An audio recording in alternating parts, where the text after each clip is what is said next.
Others don't matter. Okay, now to the details rocking the hierarchy of Virginia politics. Marking the third in less than a week, Attorney General Mark Herring has come forward to admit that he wore blackface once while at a college party in 1980.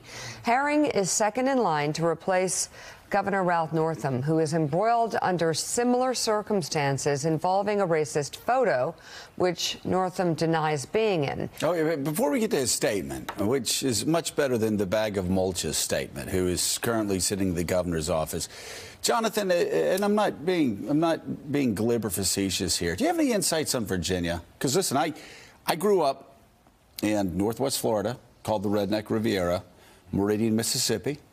Tuscaloosa, Alabama. That's some serious South. Atlanta, right. Georgia, right? Mm-hmm. And for a good 45 years. And, yeah, there was racism there. I never once in the Redneck Riviera in Tuscaloosa, Alabama. Now, I wasn't in a fraternity. Maybe this was a frat thing. I don't know. But I never once saw a friend or an acquaintance put black shoe polish on their face. Is this something unique to Virginia, or was I just really isolated for 45 years in the Deep South? Maybe you were isolated. I can tell you, in the Washington Post today, there's a great story just detailing Virginia's history as the cradle of slavery. The first African slaves to hit North America arrived in Virginia. And ever since then, Virginia has just been a mess when it comes to race, when it comes to African Americans and our history in this country. The idea that you have a person who's a governor, Democrat or Republican, the party doesn't matter. It's the action that matters. And Governor Northam is still governor of the state. After having a picture there that he said was him Friday night, then Saturday comes out and says, "Oh well, it's not me, and I'm going to go find the real person." And by the way, Jonathan, mishandling it after that as badly as he did, instead of going out. Listen, I mean, if I'm the guy's aide, I'm saying you get like 87% of the black vote. It really doesn't matter what they're talking about on national cable talk shows. You go into the churches and you ask for forgiveness. You beg for forgiveness, and you explain that you understand just how shameful and how stupid your actions were. He's done nothing. He's talking about being an independent. Yeah, we'll leave that to the side. You know, this has been the major thing for me here. Ralph Northam would not be governor of Virginia were it not for the African-American vote and black women in particular. Right. What has he done to make amends with them? Peggy Wallace Kennedy, who is the daughter of George Wallace, told this fantastic story on the Faith and Politics pilgrimage last year in Montgomery, Alabama. We were sitting in Dr. King's former church. George Wallace was a huge, as we all know, segregationist. But after he got shot, he had a conversion.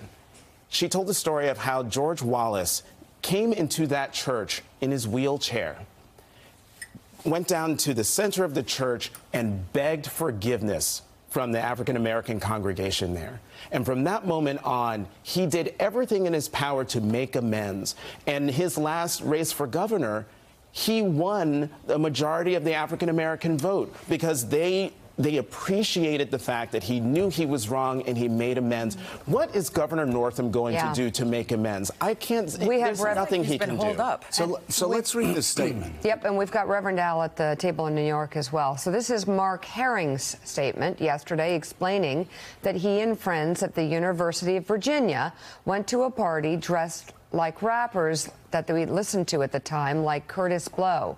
He goes on to explain that, quote, because we did not have an appreciation for the experiences and perspectives of others, we dressed up and put on wigs and brown makeup. Herring goes on to atone for his actions, writing, quote, although the shame of that moment has haunted me for decades, and though my disclosure of it now pains me immensely, what I'm feeling in no way compares to the betrayal, the shock, and the deep pain that Virginians of color may be feeling. where they have deserved to feel heard, respected, understood, and honestly represented. I fear my actions have contributed to them being forced to revisit and feel a historical pain that has never been allowed to become history. Herring concluded by saying, quote, "In the days ahead, honest conversations and discussions will make it clear whether I can or should continue to serve as Attorney General." So let's bring in the host of MSNBC's Politics Nation and president of the National Action Network, Reverend Al Sharpton. We just heard that wonderfully moving story by Jonathan Capehart telling us about George Wallace, the segregationist of all, to end all segregationists, begging for forgiveness, seeking atonement from those he harmed. And I wonder, is there a place for that forgiveness here? You look at Herring's statement, the AG, and you almost think if Northam had been able to do that on Saturday in the press conference and convinced the black voters that elected him that he understood the pain that he caused, instead of smirking about moonwalking, we may not still be talking about this today. Well, what did you think of the apology? I think that Herring certainly set a right tone. The question is, does forgiveness come before or after you have done something to demonstrate the sincerity of your apology?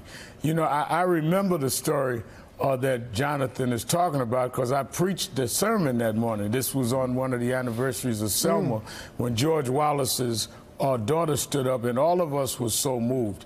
And let me say, all of us have said or done things that we feel was over the line. I've used racial language, even the N-word that I had to apologize for.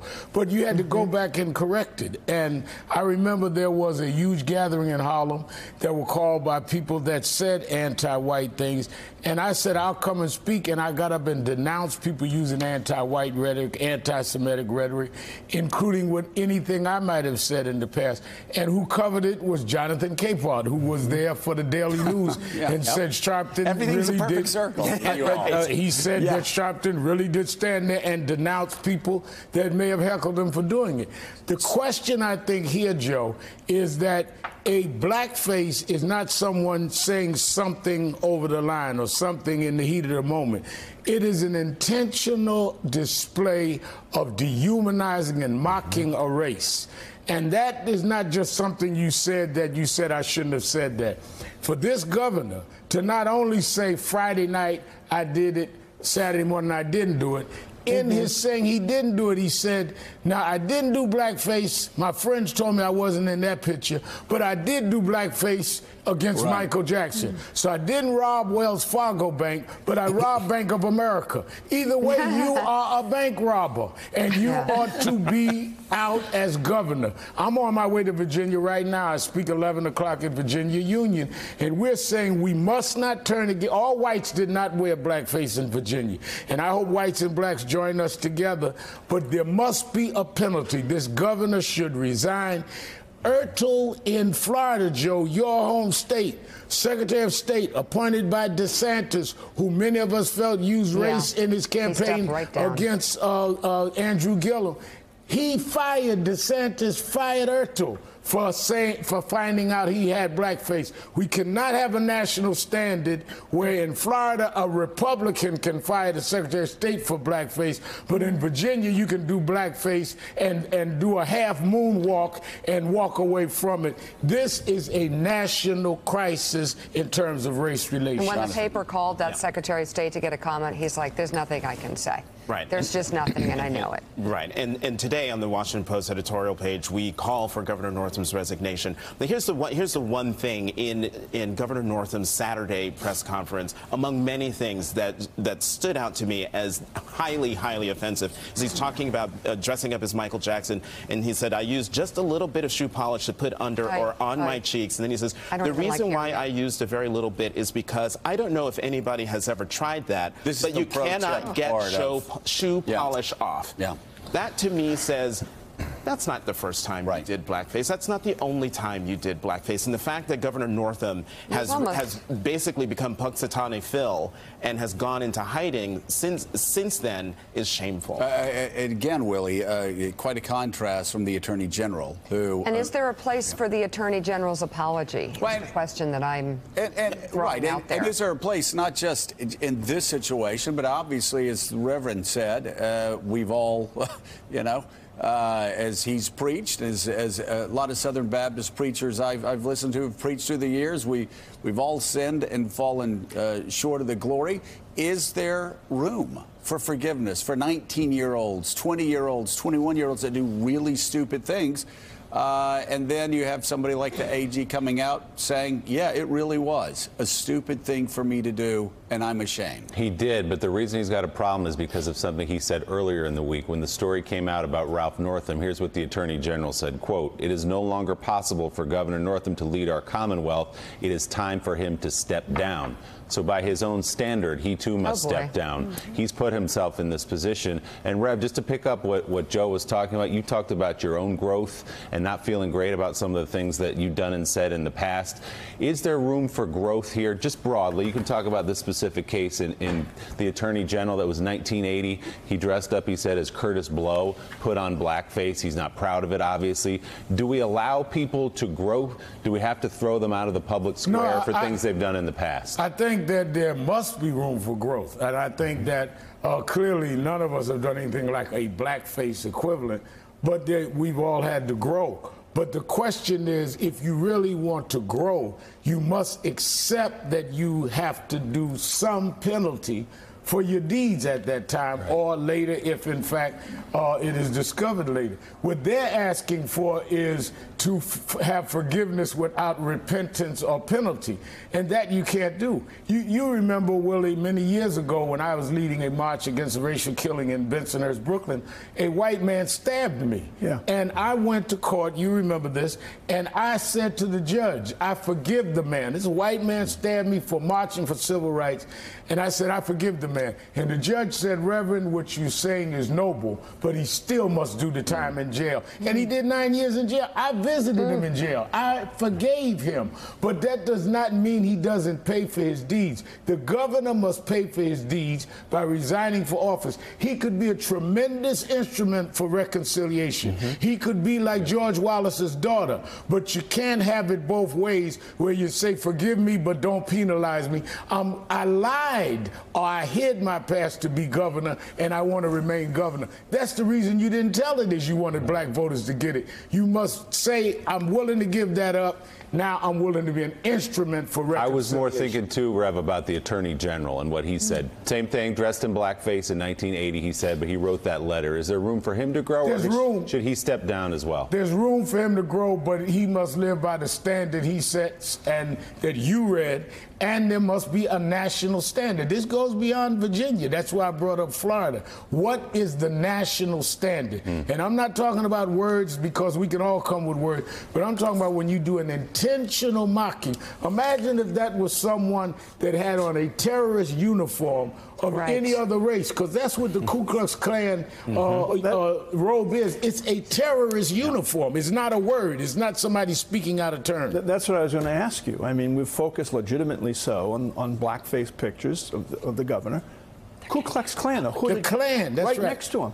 That's right. It was him. This is terrorism, and this is lynching and murder and bloodshed when you look at it. So you can't equate whether someone should apologize for words they use, which they should, and people like me have, with standing there with a terrorist object, a robe of the KKK, and then to deliberately put on a mocking, dehumanizing facial thing. That is an intentional expression, and that's a bar that we must nationally say that you cannot continue to serve, and you can grow and heal, and you can be an instrument of reconciliation, but you have to pay a price for it. Well, we're going to talk about the other stories going on, Meek, including what the lieutenant governor, the crisis lieutenant governor is in. And Democrats understand, if they live by Reverend Sharpton's high standards, and this lieutenant governor's story continues as it will, there just may be a Republican governor in the state of Virginia when the 2020 election comes around. Well, I think this next story has its own complexities, because while in the first two stories that we discussed, both men admit to what they did, we have a situation where two people have two very different, completely different versions of what happened. He is accused of sexual assault. We will deal with that issue next on Morning Joe. Thanks for checking out MSNBC on YouTube, and make sure you subscribe to stay up to date on the day's biggest stories. And you can click on any of the videos around us to watch more from Morning Joe and MSNBC. Thanks so much for watching.